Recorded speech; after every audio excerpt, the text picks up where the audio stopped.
Hey fellas, Russ coming at you. We're doing my second Remington collections video. The first one I had Delrin, so go look for that. These ones are strictly bullet knives. I did have one bullet knife in there, and that was the Lockback. Big old Lockback, gorgeous knife. And they're called bullet knives because of the shield. So we'll talk about these. I have an assorted collection. This particular one, normally, let me just first start out by saying each of these was available, as far as I can tell, in 1 year and 1 year only. Probably designated on the blade, and oftentimes they will have done them in 3 or 4 different trim levels. So we'll talk about that real quick. The first one we can tell, this is the highest trim level. And the highest trim level has factory scrolling here. Typically these were done in 500. We got these 3 lines and then a sterling silver bullet shield. So this is the top of the line, although you could have got this pattern with the factory scrolling as well. So this one, and they're serialized. So this one would have been upwards of like a 3,500, 2,500 to 5,000 they ran. But I don't know how many got the serialized. We do have the stainless steel bullet shield again. And these were done by Camillus, if I haven't said so. And there's a look at the bone. So on these, we're going to have a Remington tank stamp right there, as well as a model number, 293. This one is a Hunter Trader Trapper, sometimes called HTT. It's going to have the Remington logo on it. Hopefully you guys can see that. I'm out in the sun, I can't. And the second blade for this is a really long pole, and that is a spear blade, fellers. If you can see, that's takes up my middle finger to the center of my palm, and it talks about the year here, 1998. So this one would have been released in 1998. These are 440 high carbon stainless steel. A little bit of stepping on this one, but that's a large blade. So this one, I guess, was the idea of hunting and trapping. I'm going to see if I can get that out there still in the picture. Okay, we're moving on to something called, I think this one was the field guide. They did a couple patterns, and this one has that long spear point blade, and they would have done one with a long clip point blade, and then both of them have the secondary blade of a pen blade. This one you can see is one of, well, it's serialized here, 005. So this is, like I said, one of those original 500, if you will. And you can see this one suffers from blade rub. It's not aligned properly in the channel. So we'll take a closer look at that. I didn't know how to work with bone when I got these. I think I got some dryness. I think I can make these things shine up a little bit more. And then finally we got, of course, the tank stamp again, and this long pen blade. So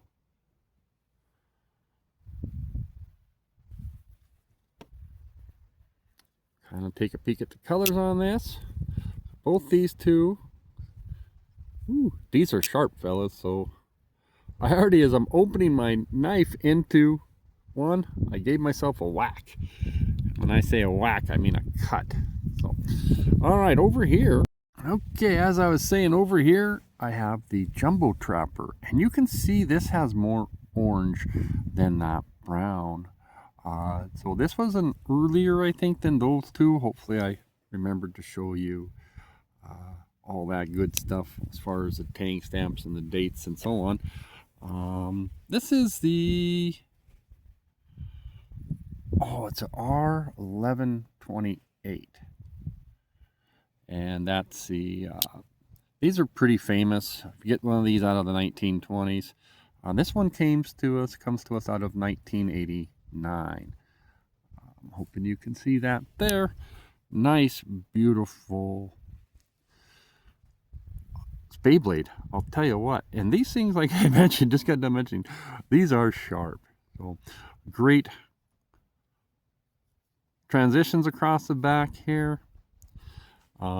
Take a peek, look at that snap on these. So these are well done, and they were really capturing the spirit of the 1920s knives. When I say, you know, those ones were just so exceptionally well built. These ones are really, Camillus did a good job. They did a good job. So taking a look at this, somehow, not on accident, not on purpose, I also got a number 72. So that's the serial number on that one and that one. Pretty cool. Again, we'll set these aside. Now we're looking at one that's just a silver bullet.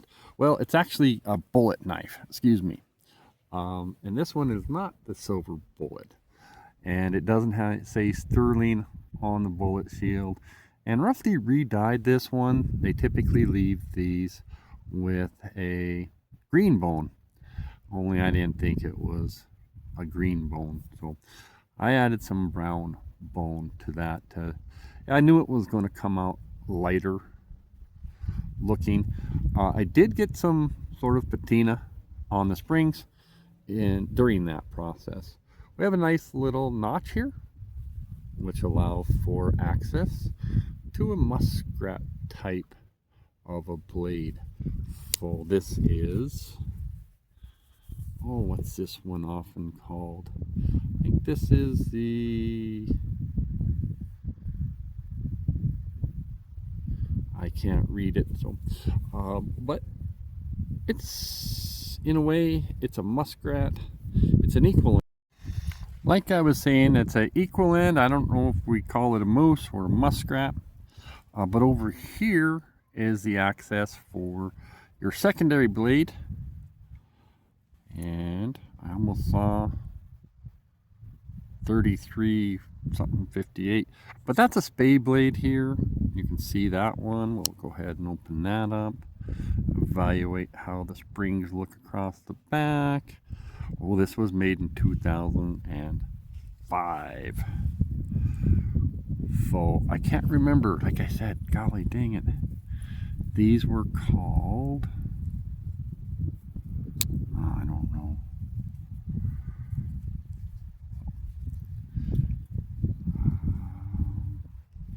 Let me get that out there. So we'll set this out there. Hopefully it's still on the screen. We'll bring in a little bit of the next one. This is probably older, and this one is called a more. Okay, we're back to this one. This is my favorite bone of them all. I think it's colored the best. I think this is my second favorite knife, but this bone is just really, this is like Queen, from what I'm looking at. That's just, it's fantastic. Okay, and we got that same cutout for the muskrat blade, and right there, hopefully you're seeing a nice Remington on that, and the tank stamp.